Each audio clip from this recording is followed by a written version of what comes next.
안녕하세요. 이번 시간에는 반복문 이어서 진행하도록 하겠습니다. 자, 저번 시간에 말씀드렸듯이 반복문은 총 두 가지 while문과 for문이라고 했고요. 저번 시간에는 while문을 배웠습니다. 이번 시간에는 for문에 대해서 한번 배워보도록 하겠습니다. 자, for문은 우리가 이제 문자열 또는 리스트, 튜플을 배웠잖아요. 이 문자열, 리스트, 튜플이 들어갔을 때 이 안에 있는 요소를 하나씩 반복시켜주는 용도로 우리가 for문을 사용을 합니다.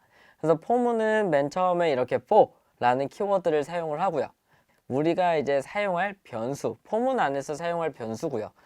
in, 그리고 문자열 또는 리스트 또는 튜플을 넣어주시면 됩니다. 그래서 마찬가지로 콜론이랑 들여쓰기를 해주셔야만 이 for문을 제대로 사용하실 수가 있습니다.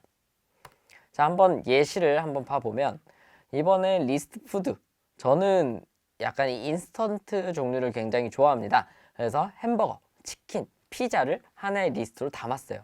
그 다음에 포문을 이용을 하는데 이때 푸드라는 변수를 제가 사용을 할 거고요. in 리스트 푸드라고 해서 집어 넣어 줍니다.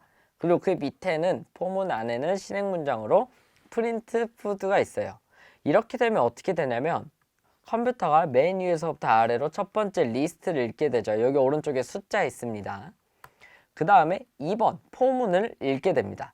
이때 이 리스트 푸드의 첫 번째 요소인 햄버거라는 이 문자가 푸드에 들어가게 돼요. 그럼 푸드라는 변수에는 뭐가 담겨 있겠어요? 햄버거가 담겨 있겠죠. 그래서 프린트 푸드를 하게 되면 햄버거가 출력이 되고 그 다음에 반복문이기 때문에 다시 반복하러 위로 올라갑니다. 올라가면은 두 번째 요소인 치킨이 푸드에 들어가게 돼요. 그 다음에 푸드를 출력하게 되면 당연히 치킨이 나오게 됩니다. 그리고 다음은 다시 올라와서 피자를 푸드에 넣게 되고요. 푸드를 출력하면 피자가 출력이 되죠. 그러면 리스트의 요소들을 전부 다 반복을 했잖아요. 그럼 이제 포문이 끝나서 이 포문은 종료가 되게 됩니다. 이 포문 안에는 리스트 또는 문자열 또는 튜플을 집어넣게 되면 안에 있는 요소만큼 몇 번 반복할지 알죠? 요소만큼 반복을 시키는 게 이 포문이라고 보시면 되겠습니다. 포문 예시를 보시면은 리스트 푸드에는 현재 햄버거, 치킨, 피자가 이렇게 들어가 있습니다. 이때 햄버거는 0번, 치킨은 1번, 피자는 2번이라는 인덱스를 가지고 있는데 처음에 햄버거가 푸드에 들어가게 되고 그래서 출력하면 햄버거가 나오고 그 다음 치킨, 그 다음에 피자가 들어가서 우리는 피자가 나오는 걸 확인하실 수 있습니다. 마찬가지로 제가 문자열 또는 튜플 집어넣을 수 있다라고 했죠. 그래서 문자열로는 하이라는 변수에다가 제가 안녕하세요를 집어넣었고요. 이 내부를 까보면은 안이 인덱스 0번이죠. 그리고 0이 1번, 2번, 3번, 4번입니다. 그래서 얘가 하나씩 S에 들어가고 그 다음에 0이 들어가고 그 다음에 하가 들어가고 세가 들어가고 요가 들어가서 총 5번을 반복하게 되고요. 출력으로는 안녕하세요가 이제 하나씩 출력이 된 걸 볼 수 있습니다. 마찬가지로 튜플 똑같이 돌아갑니다. 햄버거가 푸드에 들어가고요. 치킨, 피자가 하나씩 들어가서 출력이 햄버거, 치킨, 피자가 되는 모습을 확인하실 수 있어요. 자, 그래서 한번 여러분들이 포문 예제를 하나 해보고 포문에 먼저 익숙해지고 넘어가면 좋을 것 같습니다. 문제를 말씀드리면 현재 5명에 대한 정보처리기사 자격증 시험 점수가 있어요. 보시면 리스트에 숫자 5개가 담겨 있죠. 얘들이 그 5명에 대한 점수입니다. 이때 합격 점수인지 불합격 점수인지 판별해서 출력을 할 거예요. 60점 이상만 합격입니다. 그래서 결론은 이렇게 나옵니다. 1번 학생은 90점이기 때문에 합격이고 2번은 60점을 못 넘었기 때문에 불합격, 3번, 4번 합격, 5번은 불합격으로 나오는 모습입니다. 자, 한번 같이 해볼게요.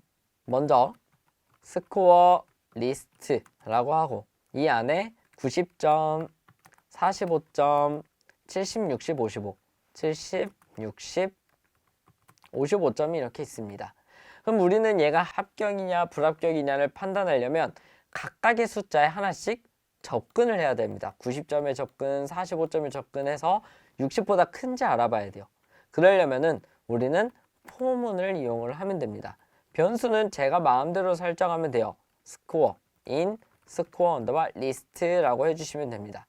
그래서 프린트 스코어를 한번 해보면은 안에 있는 값들이 하나씩 스코어에 담긴 모습을 볼 수 있죠. 90이 담기고 45에 담기고 70이 담기고 60, 55가 담겨서 출력이 된 걸 확인하실 수 있습니다. 그래서 우리는 이 스코어가 60점이 넘으면 합격, 60점이 넘지 않으면 불합격이라는 거예요.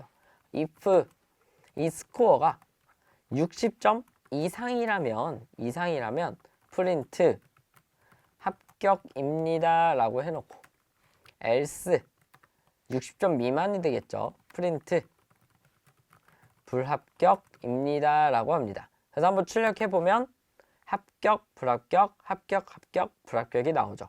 자, PT로 가서 확인을 해보면 이 뒤에는 합격, 불합격, 합격, 합격, 불합격이에요.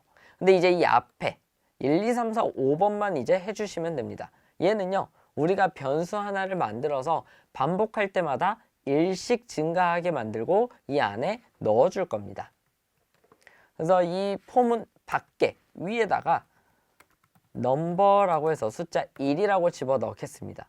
그럼 맨 처음에 제가 여기에다가 포매팅 이용해서 1번 몇 번 학생은 이라고 하겠습니다. 밑에도 마찬가지로 땡번 학생은 이라고 해주고 점 포맷 이라고 해서 여기에 넘버를 집어넣어줘요. 밑에도 마찬가지로. 그러면은 이대로 한번 실행을 시켜보면 넘버는 현재 1이라는 숫자를 가지고 있기 때문에 1번이라고 전부 다 나옵니다. 하지만 우리는 얘를 1씩 증가를 시켜야겠죠. 그래서 이 if문이 끝났을 때 넘버는 플러스는 1이라고 해줍니다. 그러면 한 번 포문이 돌 때마다 넘버는 처음에 1, 그 다음 2, 3, 4, 1씩 증가하게 돼서 1, 2, 3, 4, 5번 학생은 이라고 해서 전부 다 나오는 걸 확인하실 수 있습니다. 그리고 여러분들이 여기서 더 나아가서 지금 프린트문이 어떻게 보면 2번 쓰였잖아요. 프린트문 이렇게 2번 쓰였고 여기 부분만 살짝 다릅니다. 그래서 우리는 프린트문 한 번만 쓰고요. 저기 합격 또는 불합격 부분만 우리가 수정해서 출력을 하면 좀 더 심플하게 하실 수가 있습니다. 예를 들어서 무조건 출력을 할 수 있게끔 if문 밖에 들여쓰기를 하지 않고 집어넣어 주고요. 여기에다가 result라는 변수를 만들어서 합격, 여기에도 result라는 변수를 만들어서 불합격 이렇게 써줍니다. 그 다음에 이 부분을 다시 중괄호로 해주고 포매팅 뒤에 result를 넣어주게 되면은 프린트문은 한 번만 쓰게 되고요. 대신에 결과는 똑같이 나오는 걸 확인하실 수 있습니다. 그래서 우리는 앞으로 프로그래밍을 짤 때 좀 더 시간이 빨리 되는 거 또는 좀 더 심플한 거를 선호하게 됩니다. 그래서 여러분들도 생각해 보시고 좀 더 내가 나중에 수정하기 편하게끔 코드를 작성해 주면은 조금 더 쉽게 작성을 하실 수 있을 거라고 봅니다.